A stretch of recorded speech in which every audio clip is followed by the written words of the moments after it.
Hey everybody, welcome back to Evo Japan. I'm Seijam. This is. My name's Seth Killian. Some people might recognize him in this modern year. Yes, I'm still technically alive. Yeah. Been cryonically preserved, but not well. Like the tank was sort of leaking, so yeah, it's like they woke you up early. You weren't supposed to be up until 2020. That's right. Yeah. This is actually the first Evo Japan. They were supposed to wake you up for the 5th. Yeah, they told me it was going to happen 2 years ago. We made a big announcement, and then nothing. 2 years ago. You think this? What, you think this 2013? I don't know. Yeah. To be honest, I just came for the noodles. They said I'd get a sandwich, and I haven't gotten it yet, to be honest. Man, I don't think you can find a single sandwich. But we do. I'm gonna warn you. Not a single. If it's you can get curry. Noodles. I actually saw a sandwich. I was at the train station late last night. I've never seen a sandwich. There was a sandwich. There were like some. It was maybe shrimp. I want to say like my kanji's a little spotty, so it was like maybe this is like I don't know. Shrimp sandwich is not really a thing.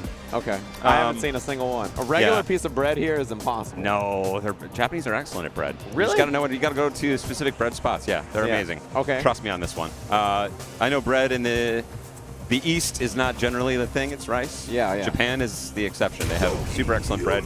I'm sure there's a they lot have of excellent bread French across. bakeries. That's it. No, they have a love affair with France that's produced amazing things. Well, that sandwich was no go. This action is looking pretty tasty. And we've got Mr. Fudo. Wow, you really brought us back around. Did we? I don't know. Really? I don't think so. That seemed a little forced to me, to be honest. But I am excited to see Fudo. That's like my entire gimmick. You have to understand. So you know, for me, that was you're incredible. Wait, are we? Yeah. So I don't want to stomp on your toes, although I have more to say about that. Be fine here. Akuma from Rinta. I feel like he was a. I was mentioning, I thought that I recognized the name from Street Fighter 4. Maybe, I don't remember who exactly he played in that game, but against Fudo, who's been dropped, I believe, into a loser's bracket. I think it's a loser's bracket now. And I love the counter poking there with the low forward from Fudo. EX Demon Flip. A common option from Akuma because he can throw tech options. That's right. Yeah. That hits on the way up. It's a beautiful move. Okay, here we go, though.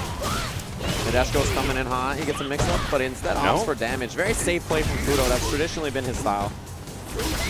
Oh, that's... Oh! Drop. Input error. Yeah, that was his chance. Could have done the V-skill into the kick or something like that, but he didn't get it. Tough drop. And Fudo, yeah, very safe, right? He never likes to take a lot of risk, right? He's always been kind of a slow and steady kind of guy. Very much. He's came from the Virtua Fighter world and moved over to Street Fighter since Virtua Fighter has not made it. Yeah, everybody who plays Virtua Fighter, I feel like, is you don't see them around here. They got the canes. They're the kind of people you let sit on the train next to you, right, or in the priority seats.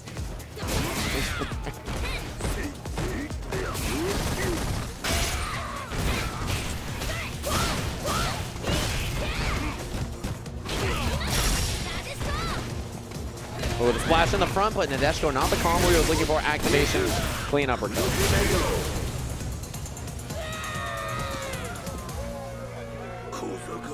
Final round. Fight. I'm trying to find your voice. Nah, there we go. There, you're back. All right. It was just me for a second there. I thought maybe it was just me. Okay. No, yeah, I was like, oh, what happened to Seth? I made one Virtua Fighter old guy joke and he left on me. I was like, what just happened?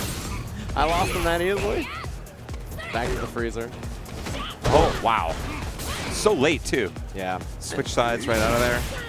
It was a good choice, too, because had he jumped on his own weight, wow, what a crush counter. Not the combo he needed. That was such a great timing on that to counter the Demon Flip, saying you're not going to get that for free. I've noticed a lot of Gokis in the early rounds just sort of coming in for free with that EX Demon Flip. Seems legit, but Fudo had the counter queued up. It's a pretty degenerate move, I feel like. Yeah, no, it's like, make a decision. Are you hitting on the way up? Yeah, like is it like, that's everything. It does everything it wants to do, yeah. That's right. Side switch, plus frames, like it does it's like a 19, it slices, it dices. Wow, very clean. Fudo looking so...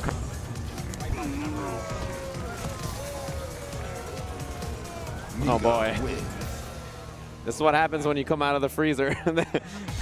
They don't have quite the technology to persevere. We have a tech on the chop right now as we speak. An audible here. Fight. You do have to remember we are the guest stream here at Evo Japan. So really, they gave all the good headsets to the Japanese commentators. And gave us, they took all the bread. That's why we can't find it. Oh, Fierce fights out of there. little slide at the end too. Rinta trying to mix up these demon flip options, but Fudo's done an okay job, I think, at shutting a lot of them down. Walk up, regular throw there. Nerfed pressure after that regular throw. A lot of characters kind of suffered that in this version of the game. Yeah, and again, okay. He doesn't get a 50-50 here anymore. Yeah. Beautiful. Yeah, he was so ready for it. Punish, and that'll do it. All right. I believe you're back. See, yes. Check, check. Yeah, it sounds about right. All right. Round 2. Good old American technology. Yeah, like I'm saying, man, they gave all the good headsets to the Japanese commentator. Momochi is right next to us. He looks fine. It's the deluxe. They got the softer cups around the ear. Yeah, they're the little circular ones with the finer microphone. We've got these big poofy ones. They're like Americans. They like big headsets. We'll just give them this one. Oh, EX Giant swing And right that's going out to of be, there. bam, stun and should be the round. Yeah, clean one for Fudo. He really cleaned up in this Very losers clean. bracket match. Yeah, and you see this a lot also. You see some of these, you know, legendary players like Fudo just sort of accelerating. Like just sort of over time, the distance between them and their opponent slowly grows. They get the read for you, and Fudo is such a rock out of the gates. Like he's just a hard guy to shake. Like you're not going to like put him off his game or sort of surprise him with too much, even though he came in pretty aggressively. Rinta opened it pretty aggressively, but Yeah, Fudo found his footing. He sort of struggled to finish an event last year. A lot of people gave him flack for that, for getting like a lot of second places, but he's losing to other legendary players and getting second place. Right. And everybody's like, oh, this guy Fudo. And you put him against like a top 50 player and he like destroys it. You put him against like a top 10 player and he loses like this much. Sometimes, yeah. Washed up. Well, yeah, that's what that means. It's washed up. It's the like the definition. Yeah, that's the hail of washed up. As soon as somebody reaches the top and then like fails to be #1 like 5 more times in a row, washed. Washed up. You just count him. Put him away. He might as well just be a commentator. Put him on the mic over there with Momochi. He's out of the tournament. Oh, Momochi. Yeah. It's too soon. It is too soon. He left looks real us happy too over soon. there. Speaking of which, Daigo Umehara, the only place he looks like he's comfortable is on the fight stick.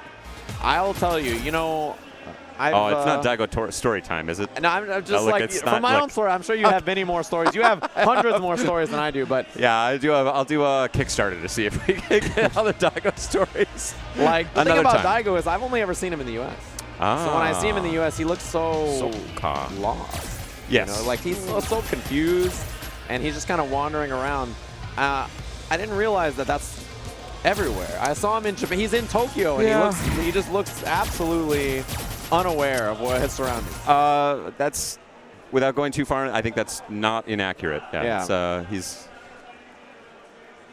a special guy. He is. Yeah, a very, very special guy with a lot of brain cells devoted to a very tight focus. Exactly. That's right. And flash kicking. I was asking his manager about it, and I was like, "Are you getting him around okay? Is he doing all right?" His manager was like, "You know, he made long suffering." Yeah, like eye roll. One of the toughest jobs. There's got to be, right? Like he sells himself. He gets 1 million sponsors, but like he doesn't know what to do with them. Yeah, and just queues them up. Yeah, stack them up one after another. It sounds like I would like to give you money. Oh, okay. How about I give you money? Yeah. And they're like, no, Daigo. That's not how this works. Atlas Bear on a tear here into the top 32.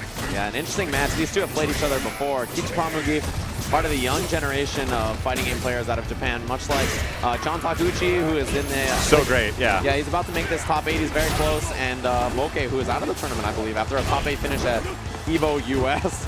And it's such a strange name. Yeah, he missed an opportunity for Dizzy there, but I really like the opening gambit. And this is too subtle and too far back now, but the way Daigo was throwing Sonic Booms, he realized very early that Kichipamu was basically guessing with that headbutt and called him out for it, and basically exposed that right away and said, "No, I'm going to own this Sonic Boom game." Nice trade. This is bad news. This could be the end for Daigo here. Punish. It actually could. That's fair. Yeah, he punished the landing with that light SPD. Oh, that was. He's got 2 more. He's got 2 more here. Oh. There he goes. It's such a powerful tool. The ability to throw a Sonic Boom and then activate. Yes. It's so strong, right? You get that screen freeze. You get to push them back if it hits. I mean, you win the round. I feel like people haven't quite found all the tech to expose the holes in that flash kick into Sonic Boom, sort of the V-trigger too. Yeah, exactly. It's so new, right? It's very difficult to sort of come up with anti-tech when it's only been a week. I like that choice there from Daigo.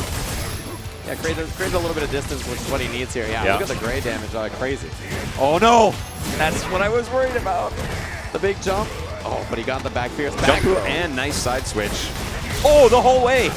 Full commitment. And he's got the He's air got the level SPD. 2. Should clean it up. No. That's right, the scaling. You thought he was gonna die, but it was all alright. He's Daigo. He gets an extra 100 HP. Right. Oh, The spirit bomb. How brave is that? like crazy brave, yeah. Is he super smart or too young and too dumb to He's, not know any better? You have to decide if he's like Is that a genius? the smartest moron or like the dumbest genius, The right? smartest moron. Yeah, or like the dumbest genius, right? It's like one of the other. You can't figure it out. But those are the kind of decision makings that win you matches, you know? Oh, and I really like the way he's played Zangief so far. Really clean decision making. Daigo, again, realizing that Stand Fierce getting a little abused and able to dash up and throw, but just back to mid-screen now. Yeah, clean lariat anti-air. It works at some distances this week. Holding strong, but showing him the respect. Oh! Exposing Yeah. the crouch fierce. That early jump medium kick, still good at blowing up anti-airs like that. To create some space, got him! And paying off. Those early dash up into throws, getting paid there with the little tricksy stuff to take game 1. And you know, it's still the strangest thing that, to me, looking at a Japanese player play on pad. It's a new generation, Yeah. right? Again, and Street Fighter V, notably, first Street Fighter in history, not in the arcades. It's just so strange, right? It's just something that I've never seen before. Daigo getting hit in the air there, but still gets eaten up by the running bear grab. Out of range, and yeah, the full punish. Yeah, extra recovery on those command throws coming in handy. Is there a jump here? No, this time he waits. Season 3. A changed game, yeah. They nerfed a lot of the throw loops, and so it seems like command throw characters are also on the chopping block. Gear Whistle looking to push Waits it Daigo out. to this corner. I like how much Daigo's using Gear Whistle. Really love that, yeah. He just doesn't want to. It's a nice sign of respect. Kind of sticking to the classic Daigo game plan. That EX gets punished. And there, the first. Definitely won't be the last either. Psychic flash kick. Oh, wow. I love it. And he saw just such a brief pause there from Zangief. And it's like, why is Zangief not advancing? He's been advancing right away. He's had something queued up every time. That tiny, tiny pause, Daigo knew immediately what he was looking for. Yeah, and that's just the recognition of kind of the rhythm of his opponent, right? Yes. Which is something you can't teach that. It's just something you have to have. You gotta learn it on the streets. The mean streets of Tokyo. Oh. This is going to be bad news for Daigo. About 35% gone. Reads the jump. Oh, he was Wow. so early. Daigo has trigger available as well. And it's gonna come. Still looking for this pressure in the corner. Daigo backing on. He doesn't have the booms to create space like he does with V-Trigger 1. I was expecting the air SPD there. It looked like he had enough time to react. Just the jab. Yep, Wow, the boom there it afterwards. is. And again, the juggle. Daigo Umahara, that new V-Trigger exposing Kichipamu here. Little smile. He's like, I'm glad I did my homework. Yeah, and you can see it stings. That was, That I believe, wins. loser bracket action. So Kichipamu deep in this bracket. Young, talented player, just like John Takuchi we've been talking about, who's in the winner side of things. The ultimate babyface killer.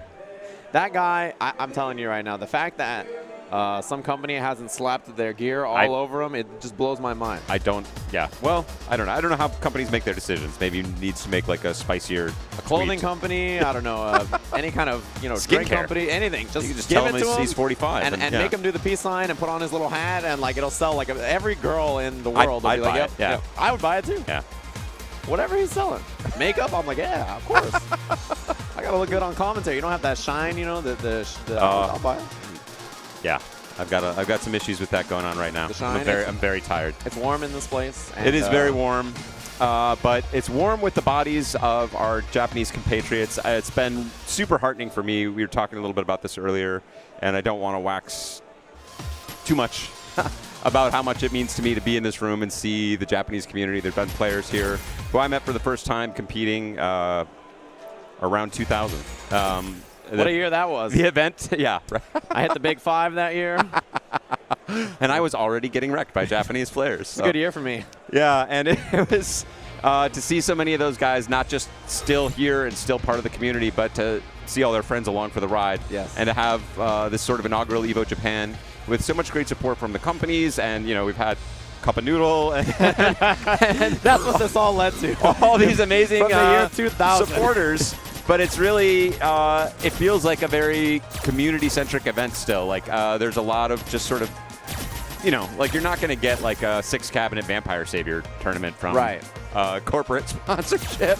You're sure not. But those guys brought in all the stuff and set it all up, and it runs some amazing tournaments, and it feels like what it should be. Yeah, it's a tournament created out of passion, right? That's it. It's love. There's love in the room. There's nothing perfect about everything that's being done, right? But it's one of those things where like it doesn't matter because you're just happy to be with people who are happy to play fighting games. It reminds me a little bit of a family, right? Like it's not quite perfect, a little rough around the edges, and like you don't always like them, and sometimes, Sometimes they eat your stuff out of the fridge. Sometimes they when wake you up tell them not super. to. Yeah, exactly. Like, come on, I told you. I thought we talked about this. Come on, man. You eat that chocolate cake. The last line. Of course. The lure of the wake up super. So Kindevu on the sticks. Speaking of whom, this is another guy that's been a long time, one of not quite the very first wave, but very early wave of Japanese competitors coming over to America, competing, of course, in Third Strike in a number of games. Really strong CVS2 player as well. Yeah. Kindevu, I believe, translates to the Golden Fatty. The Golden Fatty, as he's known. Yeah. Playing Sakura here. I know, again, like a curiously honest character. Yeah. As I describe her, like, unfortunately honest. So I'm looking to see some dirtiness from her. Yeah, and see what I think she's got it. I think there's a little bit of dirtiness there. That kind of stuff is what you expect. So Kindevu, he's a guy who, like, he doesn't care how he wins. He just wants to get the W, right? Like, whatever means necessary.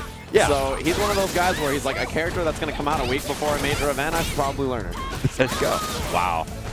Yeah, her standing light kick, incredibly good. One of the best whip punish moves in the game at 4 frames. And straight into the long-range DP, again, to get some real damage off of it without burning the meter. Wow, and he knows the range there. Testing his opponent's awareness to how to counter. Yeah, EX uppercut, just in case there was a dive kick of any kind. Wow.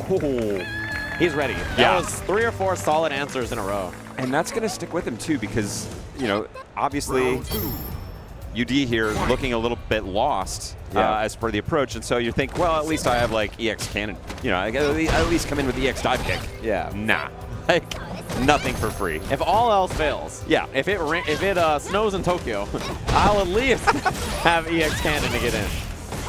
Last minute cancel into that hurricane. Yeah, our standing heavy punch is such a funky button. Where did the life go here?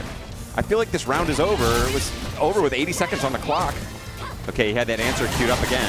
Yeah, he tags the jump back, but he loses the rest of his V-trigger. There's no real approach. He's going to burn it. Not a bad choice, but it's going to put him even at best. Does get a setup here after. He's going to be able to dash twice. Oh, just jumps right out of it. Does challenge after that standing medium punch that time. One hit here kills. Had a chance for anti-air, but wants to get it done on the ground. Has a scheme here. He's definitely holding a range that suggests scheme. Yeah. Oh, unsafe. That is, I believe, not safe. Minus 10. That's still unsafe, right? Yeah. You might want to hit a button there. E-skill kick, uppercut. Yes. Yeah, it's for sure some matchup knowledge an issue there. And if you're Kindevu coming into a tournament like this, like I said, it's a week this character has been out. You can't have learned everything. You're so busy learning your character's changes. Why would you be studying something like this, right? Round 1. Yeah, definitely punishable on block, and matchup knowledge just got to him there. So if you're UD, I think the plan is to force your offense and try to just play very safe, right? Which is tough to do against a new character. Yeah, there's a little bit of guesswork, and Kindevu has historically been one of the fastest guys off the blocks. He's just one of those kind of naturals, like who intuits weak spots both in an opponent but also with characters. Wow, right there. Abusing the lack of knowledge there again. They'll say, what, you want to hit a button after these frames? All right. Right. Just the kind of guy he likes to play like, Nice counter poke. A little bit too far for the short hurricane. Oh, 2 throws in a row. Yep. Went for 3. And V-trigger available for Sakura. Activates there. CA? Oh, he could have uppercut maybe into it. Yeah. He wants that approach. No, Kendebu respects it. Oh, he Not got the challenging. punish. Does he have it? He's got it. Yeah, it looked like it was a jump heavy kick early, probably trying a dive kick, and he just got a punish when he landed because of it. Well, execution error there cost him.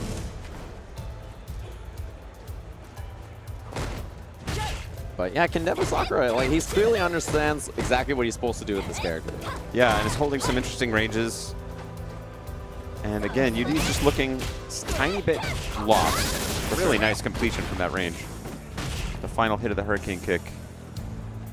Again, yeah, holding back there and just saying, like, I don't need to play in your range. I'm counter poking. Looking a little lost as to how Cammy's going to apply the pressure. All right, finds a couple of counter hit down jabs, and yeah, there's the throw tag. Offense working out, and that's really going to be his best friend here because, you know, he doesn't know defensively what quite to do against Sakura. Yeah, and once you find that pressure, he's really got to be able to keep it up. Because again, Kendebu seems quite happy to hold that range a little bit beyond where Cammy wants to poke from. Uh-oh. And then, yeah, once he puts UD into that reactive mode, sit there and dash up and find those opportunities. Yeah, and the next hit kills here for Kendebu. That's right. Oh, he beat Wow. Again, maybe a little lack of knowledge, but did the job. Got him back to mid-screen. And he's battening down the hatches here. Yeah, the dangerous thing here is if Sakura gets standing light kick, uppercut, CA, this is a dead Cammy. That's right. Mash down jabs to try to get that last hit. Is that like the first fireball in neutral that Kendebu's thrown all game? I believe so. He's had it off of low forward a few times, but yeah, neutral, it's so slow. Oh, that had to be, I would imagine, what he was looking for, but no Right. anti-air came. Yeah, a backdash on a jump is probably him trying to uppercut her. Like, Yeah, some I weird would have input, right? guessed, Yeah. but yeah. But if you're Kendebu, the faster you close this out, the better, right? You don't want to give your opponent time to learn. Exactly, especially because his sort of more reactive distance style is also giving UD time to think. For sure. He's seen that throw tech there a couple of times. Nice capitalization there from Cammy, realizing that Kendebu was trying to make more out of that jab than he really deserved. Crush Oh, him. there's the crush, and yeah. Just jumps in. Yeah, he didn't quite have a combo there, but he'll take it. One buffer from Sakura now kills. It makes her so dangerous when she's got this V-trigger too. UD trying to respect it. But yeah, that's the opportunity. So far, Kendebu's been able to make the most of this position and dash up. And her walk speed, Sakura, is so good. Very good. Yeah, her back walk speed, the fastest in the game, so she's Combination incredible. of that. Right, yeah, she's basically like built as the Footsie's character that's been, I feel like Street Fighter V has been knocking on the door of that in a lot of ways, but it's been hard for that to be a consistent playstyle for a lot of the characters. But wow, big range on that throw. Again, pulling out another tactic, and he's up right away. Just like that. Yeah, he just exploded out of his chair. He was happy with it. And Yeah. the best part is, like, he gets the throw, and then he walks in and out of the range. And he was like, look, you're not throwing me again. I'll hit my jab. Like, and he throws rock. Yes. And he just walks back in and out of it and grabs him with paper. I feel It's like he hopped up so fast, I felt like he was like wanting to hide Sakura like as quickly as possible. Like, nobody look and see what I did here. Yeah, Like, nobody I gotta saw ride this to the end of the tournament. Like, Yeah. and yeah. I wouldn't be surprised to see him in the top 8 with a, unusual character that's brand new, people are just surprised about. I feel like it would be good for Street Fighter. I don't want to go that far, but Kendebu, no spring chicken anymore. But yeah, Sakura is a really interesting character, but honest. Like, Yeah. So I always I want to like be on the side of the honest characters in the game, like where I feel like if they're playing that way rather than these tricksy setups and these V-trigger set plays, and Sakura seemed like she was trying to play some Walk back and traditional forth and Street hit Fighter. standing light Yeah, kick, that's yeah. right. What could be more fun and more hype than walking back and forth with no hits for like like a 5 or minute? 10 seconds Yeah. and standing light kick into the EX uppercut? Yeah. Yes. That's the good stuff, as we call it. Yeah, that makes for the highlight reel finishes. That's right. ESPN top 10 Highlights. Nothing. Yeah, Nothing. just for 40 seconds. Passes to center. Holds it. Yeah. Hot stuff. And Hot a stuff layup. like the room. Yeah, like a that's- layup. And there it is. Wow, incredible. And speaking of new competitors to Japan, Mena. Tell me about your thoughts on Mena. Yeah. We haven't discussed this directly. Directly? Yeah. Yeah, it was an email. Since I exited the cryo chamber. Yeah, it was an email chain. You weren't part of it. Hadn't quite. We got the automated. I'm in the crowd chamber. I'll respond. I once have I'm done. my beeper that was Oh boy. in the fax machine. I'm not quite up on email yet. That was a but tough word for me to swallow. I haven't heard that one in a while. since 2000. Yeah, Mena, he's an interesting guy, right? He's all the way here, deep in this bracket.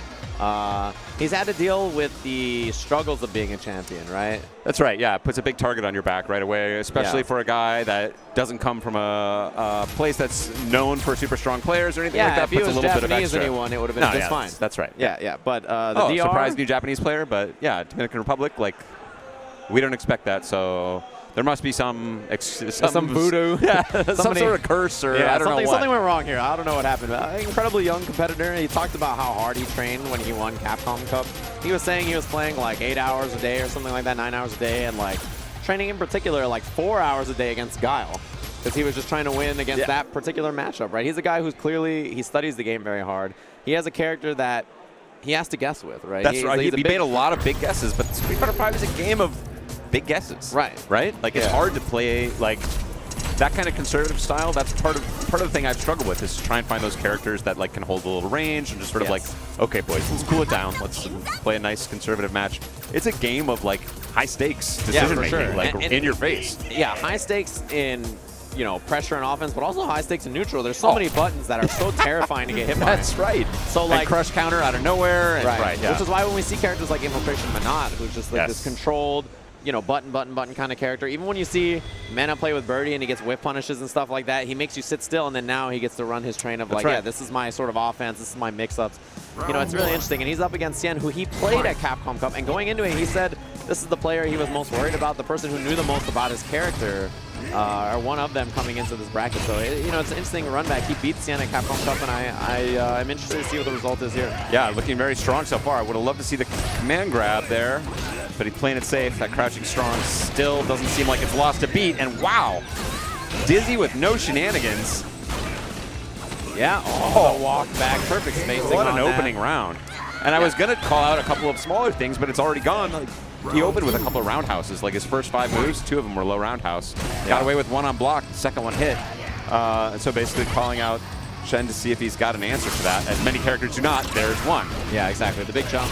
You know, that's the thing about Birdie. He's got excellent ground and normals, but you can definitely call them out by jumping, right? If you're willing to go to the air, but he has one of the best anti-airs. He's got a great anti-air, but it's not a big damage anti-air. Exactly.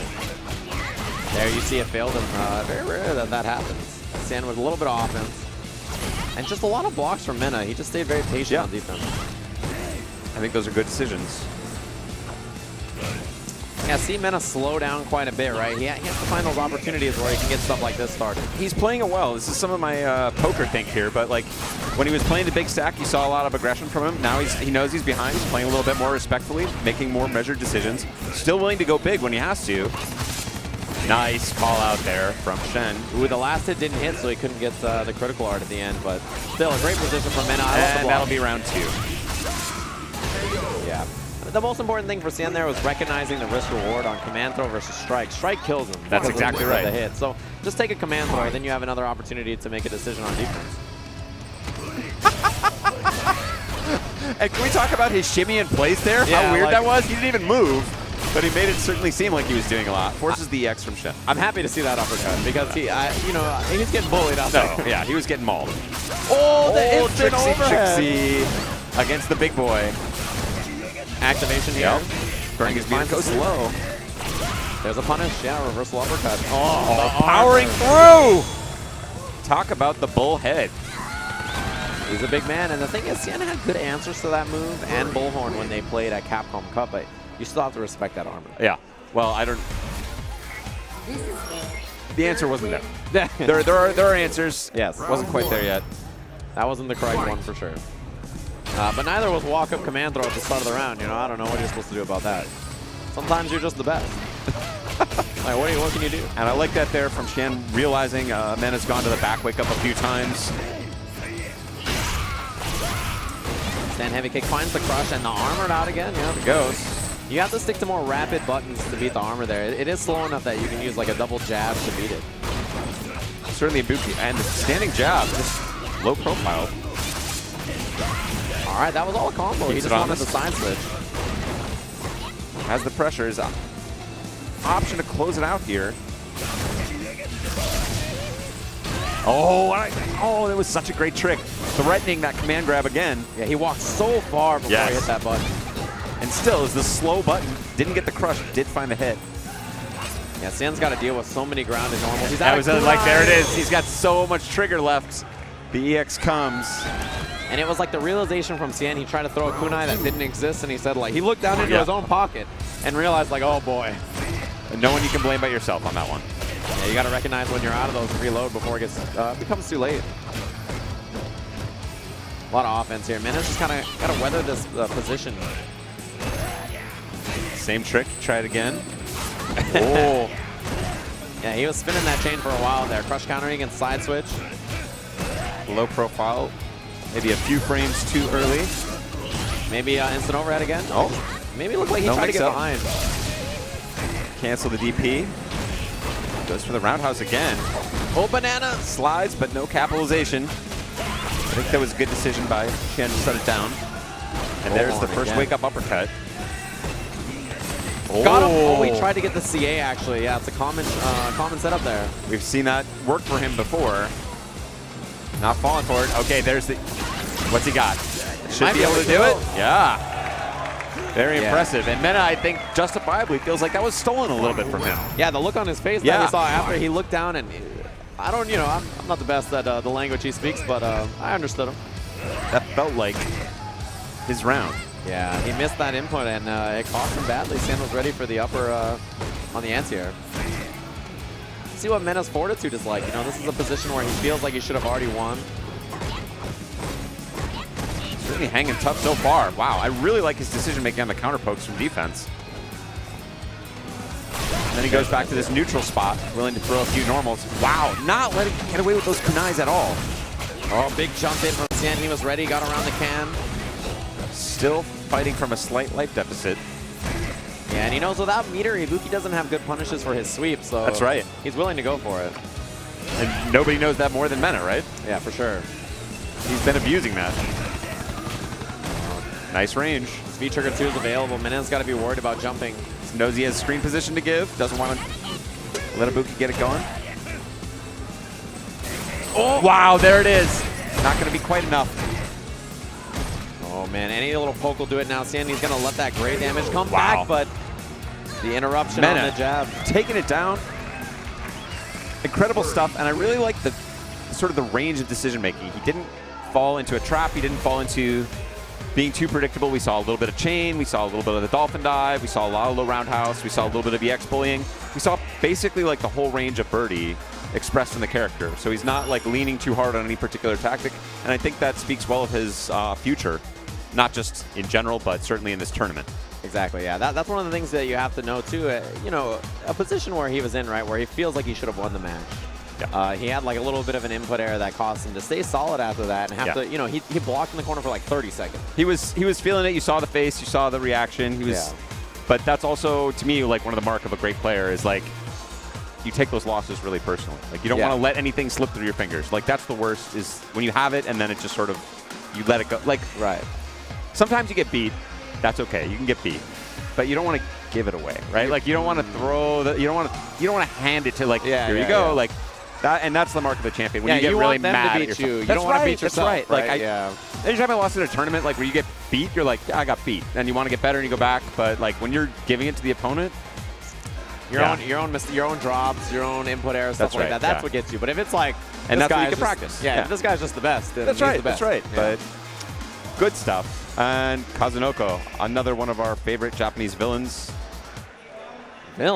Sitting down. I consider Kazunoko a villain. Perfectly nice individual. If you've ever seen him knocked down, and then you know that he's a villain, for sure. The way he handles the wake-up situation, there's nothing more villainous about a young player on wake-up. So it's no secret that I'm a fan of Daigo and his craziness. Kazunoko has defeated Daigo in some high-stakes matches before, in some Capcom Cup and whatnot.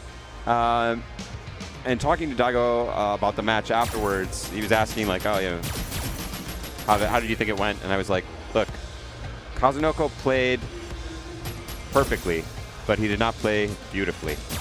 And that to me was really the difference. Like Kazunoko, like you can't argue with the numbers behind his decision making. It's always on point. Even his randomness is like the perfect ratio of randomness. Yeah, like, the risk reward. Uppercut about a third of the time or whatever. Just keep him on there. And I cannot argue with any of his decisions. but I also cannot see a clear personality behind him. I see like he's like our future AI overlord in terms of like, well, that was an excellent decision. Really can't argue with that. It was the best possible decision that you could have made, I guess. Yeah.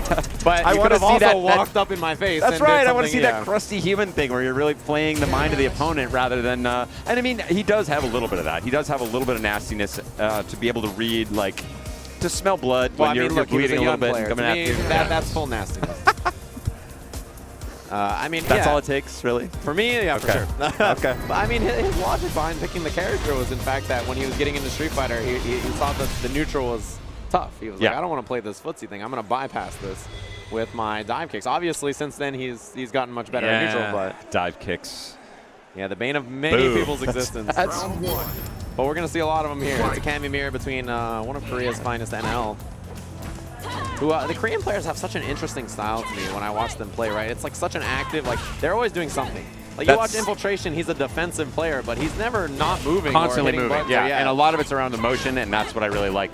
Motion, especially, like, making your position a little bit indeterminate adds so much to the game. It really frustrates solid decision-making from an opponent. Yeah, like, he's a traditional defensive player, but in such an untraditional way, it's fascinating, you know? And that's how I feel about NL, but in reverse, a very offensive player. A little bit of a drop there. Not a counter poke, or not a counter hit on the jab. A lot of whiffed buffers there, probably on the low-medium punch. And Kazunoko, he hasn't done anything in quite a while. It's a rare sentence to say. That's right. He's calculated that nothing is appropriate at this stage. Pretty tough counter throw. Gutsy. Kazunoko, he's in a good position here if he finds the hit. That'll likely be it. He knew it, stuck to his guns. He just waited the whole time. That's right. Yeah. It was a pretty clean round. Incredibly patient play. What a block. Oh, man. Wow. And testing NL there a little bit to see what he was going to do. He did come up with the uppercut. And you see, like, the way NL plays, right? He whiffs a medium kick and then just sticks out fierce buffer after, right? Yeah. He's like, you know, it's never not my turn. And even Kazunoko getting hit by that throw a few seconds ago, like, yeah, he knew that could come, and he was just willing to pay that price because he was like, it was the right decision. Just thinking about NL on wake up there. He had forward dash, crouching fierce. Oh, too far. Yeah, he's got back throw now. And again, he'll take it. Oh, he finally got him to fight on the throw. Kazunoko. A miscalculation. No, that was the whole thing. Like, I guess he calculated I can't take 3 throws in a row. Yeah. Surprised that he teched there. I mean, especially Kami in that position, not too worrisome to deal with a throw. That's what I felt like. Right, if you get hit, you die. You get thrown, you don't. Yeah, I got him. It was really high on the head, so surprised to see that combo, but he gets it. Getting closer to stun now. Taking the throw becomes even less of a risk without the risk of the throw loop as well. Oh, he got NL! Yeah, there was a button on wake up from Kazunoko there. It's very rare, I feel like, that people don't respect Kazunoko on his own wake up. And I think that he was probably in that same mindset. Like, look, he's going to respect the fact that I have so much bar to work with. And he just didn't. I feel like that's the right call, especially for NL, who looked like he was playing a little bit from the back foot in the first round. Like, over-respecting your opponent is a really fast way to lose. Yeah, against Kazunoko, it's a really fast way to get uppercut about 100 times, but you got to make him do it. If he's going to uppercut he's got to show you. Yeah, you got to show me what you're working with here.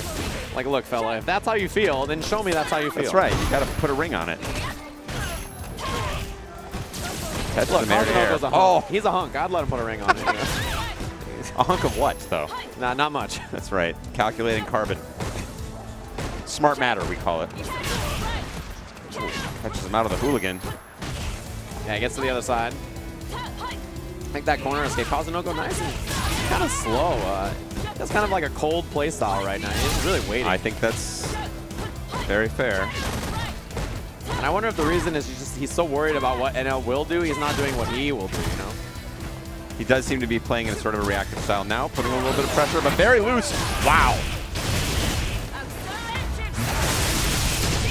There it is. Yeah, sticks out a little heavy punch.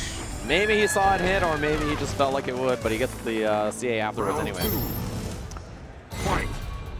Yeah, I've heard that is hit confirmable, and I believe it.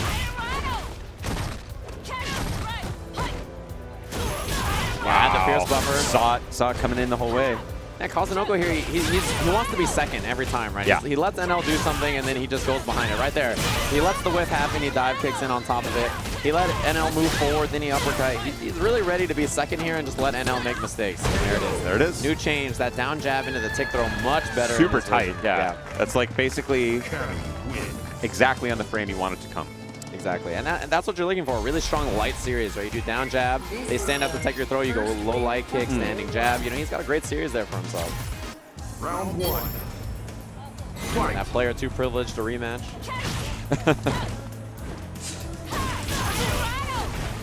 Buffer to the corner now. NL really, he's got the same plan. That's right, It's yeah. the same plan, just hope that it works. It's a good Cammy plan. Okay, held it. Yeah, and if he's dealing with a guy like Kazunoko he wants to be second, then he's got to come up with something creative to open him up. You know? If you're going to play reactively, you got to throw off a reactive player. And there's that uppercut we were hoping for earlier when he's full of meter. Oh! That was good buffer. Kazunoko, he's really waiting in that range. And that crouching strong came at exactly the time he saw the dash. It was like right there, right there. Just leaving enough space for you to dash in. The hot dog gets me every time, I'm sorry. Yeah, the hot like, yeah, it's the bananas I can deal with. The hot dog, it's too much? It's too much, yeah. So you got to call it. That's right. Like, look, okay, guys. It's like that Ibuki Ultra and 4, like, it just goes on for like 28 seconds. Like this is NYC, right? Like it should really be a halal card if you want to be accurate, right? I love halal cards in NYC. I'll be excited to meet the Japanese game developers familiar with halal. Me too. It's a worldly guys. The jump over's clean. Corner carry already. NL just needs to throw to close this one out. That's right. And it looks like we might be a little bit of a, okay. Yeah, the raw activation. We're going to our final round. I want to see if Kazunoko changes his spacing because he's been playing outside of his own normal range and just buffering. Like right back here, right? Yeah, that's exactly right. Like that. That's it. Yeah, they both kind of exactly have the same strategy. Kind of, who wants to dash up? Yeah, who wants to be first here? And Kazunoko decides it's him. A little bit of a corner series, and I imagine he doesn't want to overcommit, right? Oh, yeah, see, that's what he was looking for. That's what he needed to do. But again, Kazunoko waiting him out, staying outside of his normal range, forcing the dash or the jump, which are reactable. Yeah, he likes the game plan, and he's going to stick with it. He's taking some loose change damage here. Oh, no uppercut. Wow! That was a big call out. Well, it was a very Kazunoko-like thing to do. It was. Oh, Kazunoko. Down to his, oh! He thought it was a throw attempt, but it was a jab. So that whip caught him off guard. There's going to be a setup here. And the setup. He's in trouble. A throw might kill. Oh! Little delay. Oh, man. Great throw tech there from NL.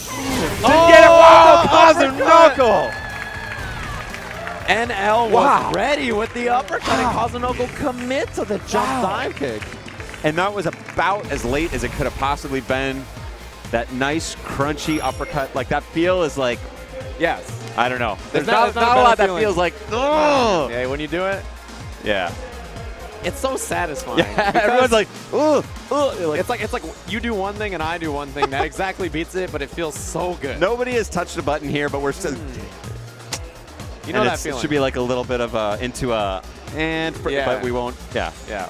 I think the implication transcends language, and we don't need to debase ourselves with explicit gestures. Let's tone it down. Right. Yeah, we're above that. Classy. Classy is, nothing says classy like cup of noodles, folding chairs. Noodles. Yeah. And no bag body odors. Yeah. My favorites. The body odors are. It smells like human fear and suffering, which is what it should be for the Street Fighter tournament. I feel like everything here is exactly right. So, exactly how it should be, down to every single noodle. As long as no one spills like some Calpis on my, it's a popular drink here. Yeah, Calpis, yeah, I've seen it. I've for those walked not around familiar the with vending machines. Yeah, okay, I've seen them. You're sort of like trying to get your, well, you've been here, this is your second trip. Yeah, second Japan. time. Yeah, okay. So I've been around. I've seen a little bit of it, but it looks like actually we are going to take a break because the Japanese stream is on a break. Oh, okay. And we're kind of mingled in with right, them. yeah. Momochi looks a little tired, so I think it looks like... That's right. He's got his esports. He's going to get a rub down. Yeah. Somebody's got to shake him out. It's a thing on commentary now. So we're going to take a little break. It looks like it's going to be about 10 to 15 minutes. We'll be back with more Street Fighter action in just a bit.